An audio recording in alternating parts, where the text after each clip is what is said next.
Hey everybody, let's take a look at some Yeni Caribbean 1000 reissues from two different companies. This is from Yeni, that's right, it's pronounced Yeni despite being a J, that's like the German or Swiss J. One is a reissue, this is actually the 60th anniversary model, right here. It's in some ways pretty authentic to the original, in some ways they've changed. And these two right here are two different colorways of the same watch, but from a different company, Smith's. Smith's is a Time Factors brand that makes a lot of reissues of older watches. Smith's never made Caribbean watches back in the day, but Yeni actually certainly did. So let's start with that. This company, Yeni, founded in 1963, and they started with a watch called the Yeni 700. And it had a very similar case profile to this watch, and I believe the original one had a funky bezel, kind of just like this one, which is actually pretty ridiculous. I think that watch was a monoblock case, which means it didn't have a screw back that you could remove. It was just all one thing. At the very least, the following year, they had the Caribbean 1000. Let's zoom in here as I talk so you can kind of get a good look at this. The Caribbean 1000 certainly was a monoblock case. And it was the first watch rated to 1,000 meters of depth. That was not Omega, nor Seiko, nor Rolex. That was Yeni. And over the years, they made many watches. There was eventually a Yeni 1500, I think maybe even a 2000. Absolutely ridiculous. The watch was so popular, they wound up making cases for other brands. I know Alec and Waz was one, Aquadive, Philips, and a bunch of other brands. And some of those brands even kept the name Caribbean. Well, this says Caribbean, HRV, but they said Caribbean 1000 or whatnot on the dial. I don't know if Yeni assembled the whole watch or they just made the cases and gave them off, but it was popular enough where a bunch of brands have these. If you look for Caribbean watch, you can see a ton from all sorts of manufacturers. Because they really innovated on that case. The original watch was 39.5 millimeter. This watch, the case is 42, so a bit bigger, but the bezel is even larger. So the bezel, it's a 44 millimeter watch. Let's get it on the wrist so you can actually take a look at this. Now, Yeni watches, they stopped making watches sometime in the 70s, as a lot of brands did. But actually, the company survived, or the Yeni family survived. It was Doxa that took the main hit in the 1970s. And the Yeni family bought them out, but continued to use the Doxa name, maybe because it had a little more of a cachet. So Doxa went under, Yeni bought them, but continued to use their name. So this watch right here, even though it says Yeni on it, it's practically a Doxa. It was made by Doxa. And this is the 60th anniversary, which came out, I think, 2022 or so. So both the 50th anniversary, which came out in 2012, and this 60th are pretty much the same. It looks like they used the same case and everything. The 60th anniversary I have has this kind of bracelet. The 50th had a Beads of Rice bracelet.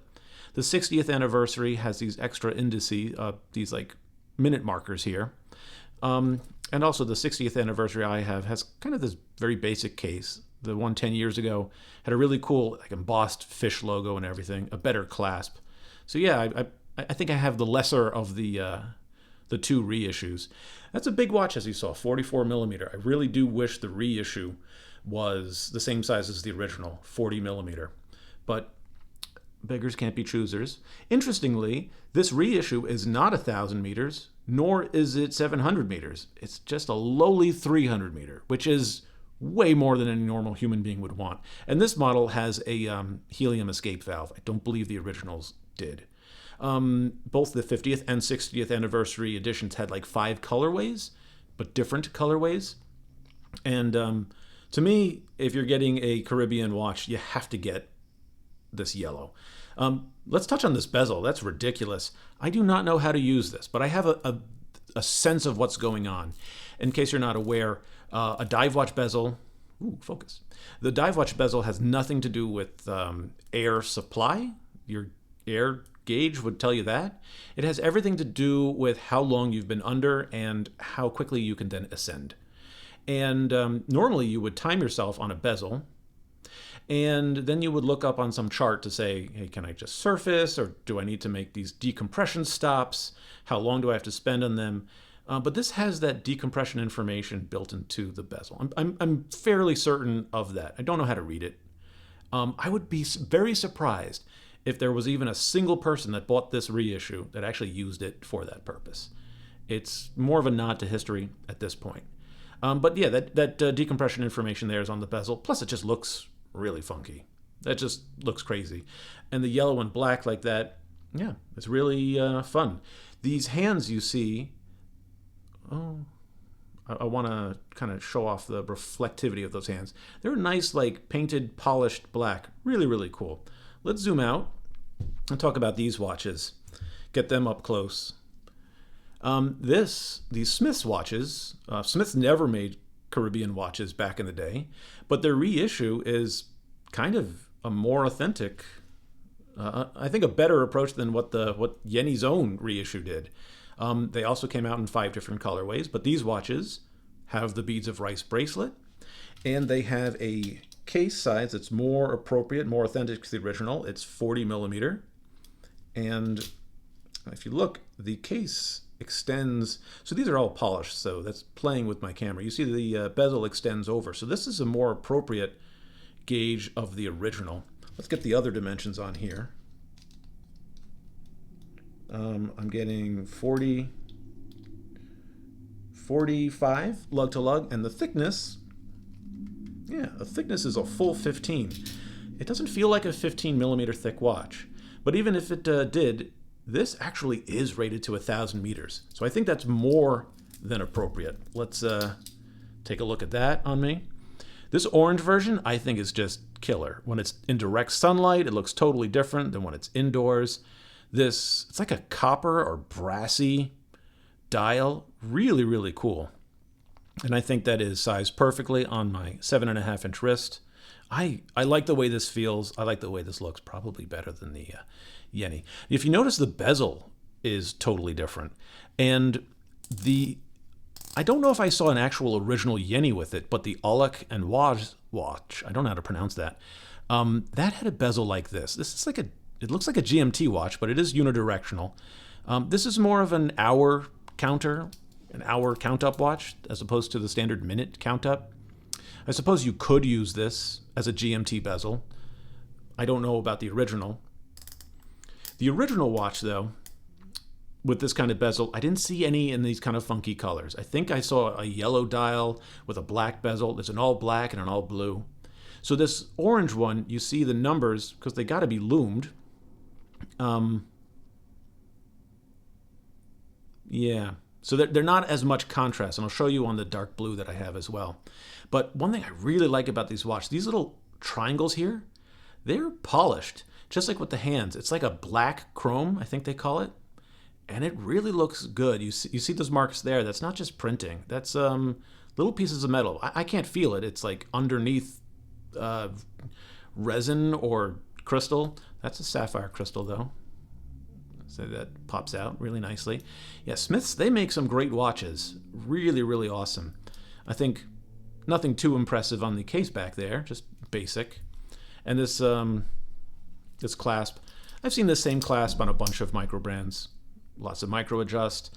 It's all milled, solid, thick. It's good. It's not like, it doesn't have micro, like tool-free micro adjust. But I'm really happy with this watch. Oh, I attacked the other watch with it. Just want to get this one on camera. This is the navy blue, and in bright light, when you're outside, it shines like a very nice light blue. Let me try to wipe that off. Shines really, really nicely, but in dark lighting, it kind of looks black, and it looks very dressy. The black and this navy blue model, the chrome is not black chrome. It's high reflectivity chrome. Really, really nice. And so you see all the indices there. And these triangles here. Really, really cool. Yeah, so a normal bezel you line up with the minute hand, right? You would line this up here and you can measure really long times, or you could use it as a second time zone. But I'm really smitten with these. I couldn't decide which colorway I wanted, so I wound up with two. But there's a really cool yellow one, there's a black one, and there's a version with the yellow dial and this navy bezel, which is also really nice. It's not easy to buy Smith's watches, but if you go through it, I think really well priced. This reissue, I think when they first came out, it was like well over $1,000. I picked it up on clearance for a fraction of that. I think these are, did I spend like $400 and something? Yeah. They're not cheap, but they're also like very reasonably priced. All right, so we're over 10 minutes here. I'll do the best job I possibly can with loom here. Let's see here. Let's hold some of these up to the lights. Get them loomed up. I really do not enjoy editing videos, so I'm not going to. Well, my camera kind of adjusts the light, but maybe I can. Yeah, there we go. Yeah. At least you get a feel for where that loom is. In practice, the loom on this guy is truly awesome. The loom on this was fair. Yeah, I wish I could give a better shot than this, but yeah, I think even in low light, these watches just look really, I don't want to say dressy, they're dive watches, but they look classy. They look like really sophisticated dive watches. Anyways, I'm really happy with these. This one, I would be if it was a little smaller, but take a look at Caribbean watches. Do a search if you're into vintage watches. There's a ton of them. And there's even some other brands that make reissues. Helson has one. They're also hard to get watches from, but the Helson is kind of this size, but with this kind of bezel. Also really cool, hoping I get my hands on that. Well, hope you learned something, and thank you very much.